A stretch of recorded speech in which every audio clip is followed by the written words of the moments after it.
नमस्ते। तो आज मैं आप सभी को यह समझाऊंगी कि पुनर्जन्म किसका नहीं होता।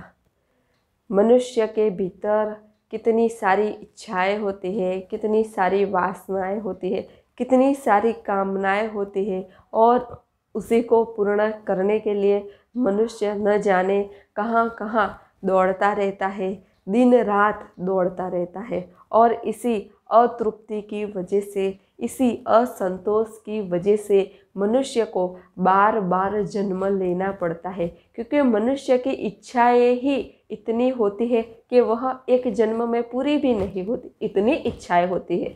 तो फिर उसे बारंबार जन्म लेना ही पड़ता है और जन्म मृत्यु के चक्र में वह आ ही जाता है। तो ऐसा कौन होता है जिसका पुनर्जन्म नहीं होता?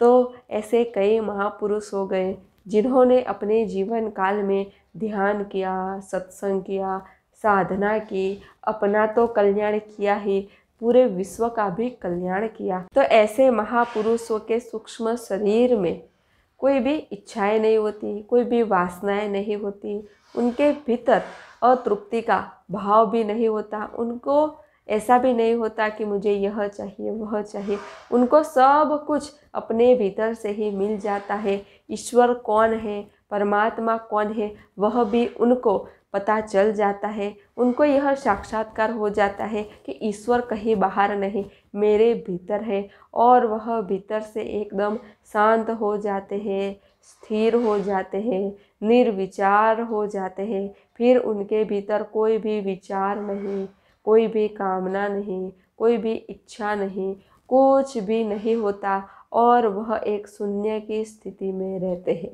तो ऐसे जो महापुरुष होते हैं वह जब अपना शरीर त्याग करते हैं तो उनका सूक्ष्म शरीर और उनकी आत्मा उनके शरीर से बाहर निकलती है। फिर उनका कोई अलग अस्तित्व ही नहीं रहा। बूंद सागर में मिल गई, जो कली थी वह फूल बन गई।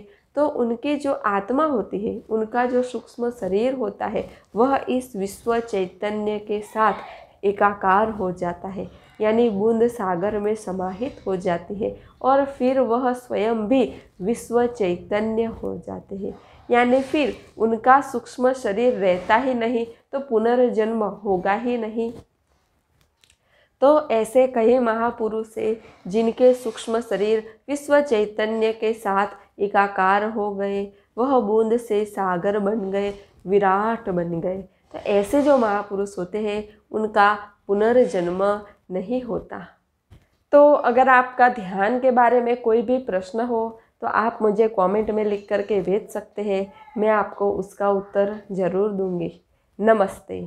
सब घटवासी परमात्मा को प्रणाम।